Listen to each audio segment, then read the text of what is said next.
Hello everyone, मैं राज भंडारी आप सबका स्वागत करता हूं अपने चैनल इलेक्ट्रिकल अड्डा में। आज जो मैं आप सबके सामने नेक्स्ट वीडियो लेके आया हूं वो लेके आया हूं वैद्युत चुंबकीय प्रेरण। ठीक है, इसको इंग्लिश में इलेक्ट्रोमैग्नेटिक इंडक्शन बोलते हैं। ठीक, तो क्या होता है इलेक्ट्रोमैग्नेटिक इंडक्शन? तो इलेक्ट्रोमैग्नेटिक इंडक्शन जैसे नाम से पता चल रहा है यानी वैद्युत चुंबकीय प्रेरण, यानी किसी कॉइल में क्या कर रहे होंगे, यानी कॉइल मतलब किसी कुंडली में हम क्या कर रहे होंगे, क्या कर रहे होंगे, करंट उत्पन्न करा रहे होंगे या विद्युत वाहक बल उत्पन्न करा रहे होंगे। ठीक है, अब कैसे कराएंगे वहां पे विद्युत वाहक बल और करंट को उत्पन्न? तो उसके लिए देखो इसकी डेफिनेशन जैसे अगर हम देखें तो एक चुंबक और एक कुंडली के बीच, एक चुंबक और एक कुंडली के मध्य क्या करनी है, आपको आपेक्षिक गति करवानी है। ठीक है, जैसे मान लो आपके पास कोई चुंबक है, ठीक, और आपको बताइए चुंबक क्या करेगा, एक अपना चुंबकीय क्षेत्र बनाएगा।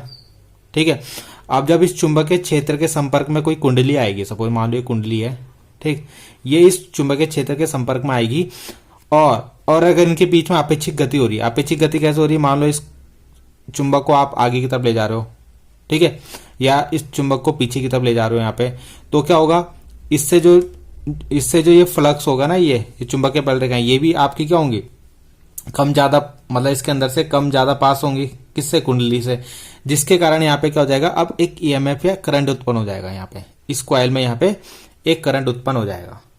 ठीक है, जिसको हम क्या बोलते हैं, वैद्युत चुंबकीय प्रेरण बोलते हैं। मतलब ये जो करंट उत्पन्न हो रहा है ना, ये जो करंट यहाँ पे उत्पन्न हो रहा है इस कॉइल में, या ईएमएफ जो उत्पन्न हो रहा है, ये किसके कारण हो रहा है, वैद्युत चुंबकीय प्रेरण के कारण हो रहा है। हमने देखो यहाँ पे कॉइल जो थी ना हमारी, उसमें कोई भी हमने ना तो बैटरी लगा रखी ना कोई सोर्स लगा रखा है। ठीक है, इसमें अपने आप ही एक करंट क्या हो जा रही है, इंड्यूस हो जा रही है, नहीं उत्पन्न हो जा रही है। ठीक है, जैसे हमने इसको मान लो हमने इसमें कोई बैटरी नहीं लगा रखी है, कोई कुछ नहीं लगा रखा, कोई सोर्स नहीं लगा रखा, बस हमने क्या करा, यहाँ पे एक मैग्नेट लेके आए और मैग्नेट को यहाँ पे आगे पीछे किया। ठीक है, यानी मैग्नेट को हमने यहाँ पे क्या कराया, गति कराई, तो जिससे क्या हुआ, इसमें अपने आप ही एक करंट उत्पन्न हो गया। इसी को बोलते हैं वैद्युत चुंबकीय प्रेरण। ठीक है, तो आपेक्षिक गति होती है तो उस कुंडली में क्या होता है, एक ईएमएफ बल उत्पन्न हो जाता है जिसे विद्युत वाहक बल कहते हैं, जिससे क्या होती है, एक धारा उत्पन्न हो जाती है, यानी एक ईएमएफ उत्पन्न होगा और ईएमएफ के कारण क्या होगी, एक करंट उत्पन्न हो जाएगी यहाँ पे। ठीक है, और वही करंट जो एक करंट उत्पन्न होती है ना, इस घटना को, मतलब जिस प्रोसेस से हम क्या कर रहे हैं, हमने क्या कराया, इस मैग्नेट को आगे पीछे कराया, अब इससे क्या होगा, इसमें एक ईएमएफ उत्पन्न हुआ, ईएमएफ उत्पन्न हुआ तो वहां पे करंट उत्पन्न हुई, और करंट उत्पन्न हुई तो इस जो हमने काम किया ना, उस घटना को हम क्या बोलते हैं, वैद्युत चुंबकीय प्रेरण कहते हैं। ठीक है, अब इसको हम एक एक्सपेरिमेंट से समझते हैं। तो यहां पे एक एक्सपेरिमेंट है, तो ये इस एक्सपेरिमेंट में क्या है, जैसे आपका ये कॉइल है, ठीक है, और ये आपका एक मैग्नेट है, वैसे ही एक कॉइल है, ये मैग्नेट है। ठीक है, तो यहाँ पे अलग अलग कंडीशन ले रही है हमने। ठीक है, जैसे मैंने अभी बताया ना आपको, यहाँ पे आपको चुंबक को क्या करना है, आगे पीछे ले जाना है, यानी यहाँ पे गति करानी है उससे, जिससे क्या होगा, कॉइल में एक करंट उत्पन्न हो जाएगा। इसी को चुंबकीय प्रेरण कहते हैं हम। ठीक है, तो यहाँ पे क्या है, हमने क्या करा, पहले हमने जैसे हमारे पास कोई मैग्नेट था, उसका ये एन था, ये एस था, ठीक है, और ये हमारे पास कॉइल है। तो जैसे हम इस मैग्नेट को कॉइल के पास लेके गए, ठीक है, कॉइल के पास लेके गए, तो ये क्या हुआ, अब ये मैग्नेट है, तो मैग्नेट के चारों ओर क्या होगा, एक चुंबकीय क्षेत्र होगा। तो जैसे ही आप इसको पास लेके जाओगे ना, चुंबकीय क्षेत्र इसके अंदर से प्रवाहित होने लग जाएगा। ठीक है, चुंबकीय क्षेत्र इसके अंदर जाएगा, और जब इसके अंदर जाएगा तो यानी चुंबकीय क्षेत्र मतलब फ्लक्स क्या होगा, बढ़ेगा, और फ्लक्स बढ़ेगा तो यहाँ पे करंट उत्पन्न हो जाएगी। ये करंट की दिशा बना रखी है मैंने, क्या होगी, करंट की दिशा, मतलब ये इसके अंदर एक करंट उत्पन्न हो जाएगी। ठीक है, अब इसको देखने के लिए हमने क्या कर रखा है, यहाँ पे एक गैल्वेनोमीटर लगा रखा। गैल्वेनोमीटर में क्या होता है, एक सुई होती है, वो क्या हो जाएगी, इस तरीके से मुड़ जाएगी, यानी इस तरीके से बैंड हो जाएगी एक साइड। ठीक है, स्टार्टिंग में जो ये सुई थी वो मान लो इस तरीके से थी सीधी। अब जैसे आपने इस मैग्नेट को इसके पास ले गया, सुई इधर की तरफ होगी, इससे क्या पता लगेगा हमें कि सुई की डायरेक्शन इधर होगी, इससे पता चलेगा कि इसके अंदर करंट उत्पन्न हो गया। ठीक, अब जब हम इसको इसके पास लेके आते हैं तो यहाँ पे ना एक एन बन जाता है। जैसे एन लेके आओगे तो यहाँ पे एन बनेगा, ठीक, और जब आप यहाँ पे एस लेके आओगे तो यहाँ पे एस बनेगा। ठीक है, अब ये जो है ना, ये लेंज लॉ जब हम पढ़ेंगे ना, लेंज लॉ में पढ़ाऊंगा आपको, तब मैं आपको समझाऊंगा कि ये एन है तो ये एन क्यों बनता है हमें, या फ्राडे के नियम जब हम पढ़ेंगे तो ये एन है तो ये एन क्यों बनता है यहाँ पे। ठीक, और जब हम एस लेके आएंगे तो एस क्यों बनेगा। ठीक, तो यहाँ पे मतलब ये अपोज करता है एक तरीके से, अब ये समझ लो कि ये अपोज करता है, इसलिए यहाँ पे एन बनता है। ठीक है, अपोज मतलब इसका एन का विरोध करता है, इसलिए यहाँ पे आपका क्या होता है, एन उत्पन्न हो जाता है। ठीक, इसी तरीके से जब आप एन को दूर की तरफ ले जाओगे, यहां से मतलब इस मैग्नेट को दूर ले जाओगे, तो मैग्नेट को दूर ले जाओगे तो क्या होगा, यहां से इस मैग्नेट से जो फ्लक्स निकल रहा था वो इस कॉइल से क्या होगा, वो फ्लक्स कम होगा, है ना।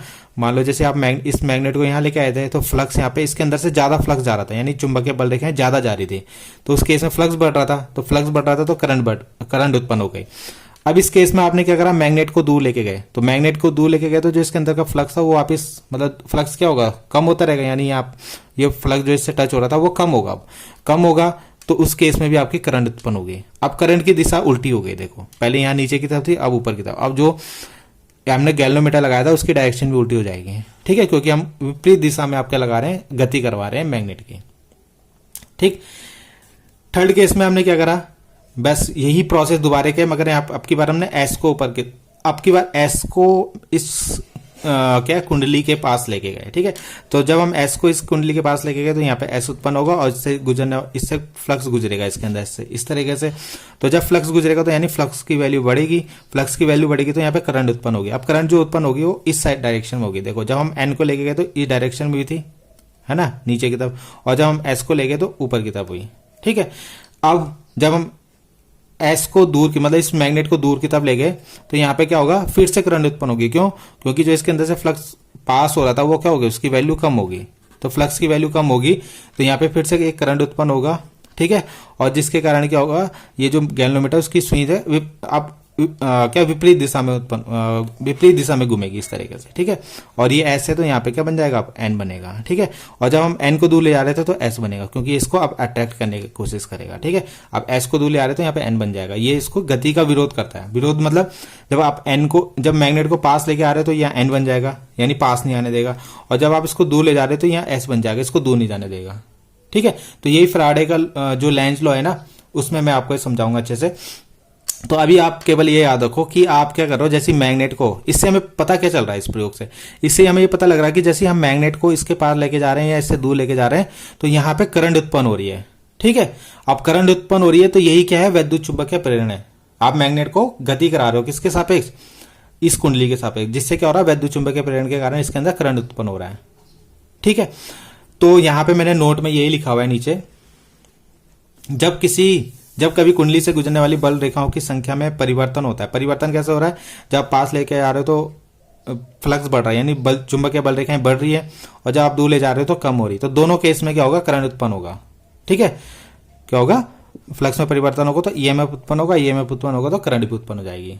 ठीक, एक चीज और समझना है, अगर मान लो जैसे मैं इसके पास लेके गया, ठीक है, मान लो ये कुंडली थी आपकी और मैं इसके पास एक मैग्नेट को लेके गया, तो जैसे ही मैं इस मैग्नेट को इसके पास लेके गया, अब मैंने यहाँ पे कोई मूवमेंट नहीं कराया, मतलब मैं लेके आया और मैंने यहाँ पे लाके इसको छोड़ दिया, तो तब करंट उत्पन्न होगी आपकी, तब कोई करंट क्या नहीं होगी। उस केस में जो चेंज इन फ्लक्स है ना आपका डेल्टा फाई, वो जीरो होगा। हमेशा फ्लक्स चेंज वाला होना चाहिए, यानी आपकी ये गति ना ऐसे होती रहनी चाहिए, ऐसे नहीं कि आपने पास लेके गया रोक दिया, तो जैसे रुकेगा करंट आपकी, यानी ये जो करंट होगी ये जीरो हो जाएगी उस केस में। ठीक है, क्या हो जाएगी, जीरो हो जाएगी। ठीक है, क्योंकि फ्लक्स में कोई भी चेंज नहीं होगा, तो हमें यहाँ पे जो फ्लक्स है ना उसको चेंज करते रहना है, यानी मैग्नेटिक फील्ड लाइन को चेंज करते रहनी है, तो उसको आप उसके पास ले जाओ, दूर ले जाओ, पास ले जाओ, इस तरीके से करते रहना है, यानी वहां पे जाके इसको रोकना नहीं है, जैसे रुकेगा फिर करंट आपका जीरो हो जाएगा। ठीक, तो ये था आपका वैद्युत चुंबकीय प्रेरण में, तो ये हमने इसमें एक्सपेरिमेंट से यानी जो प्रयोग था उससे भी समझ लिया इसको। तो आई होप आपको ये समझ में आया होगा वैद्युत चुंबकीय प्रेरण। Thank you.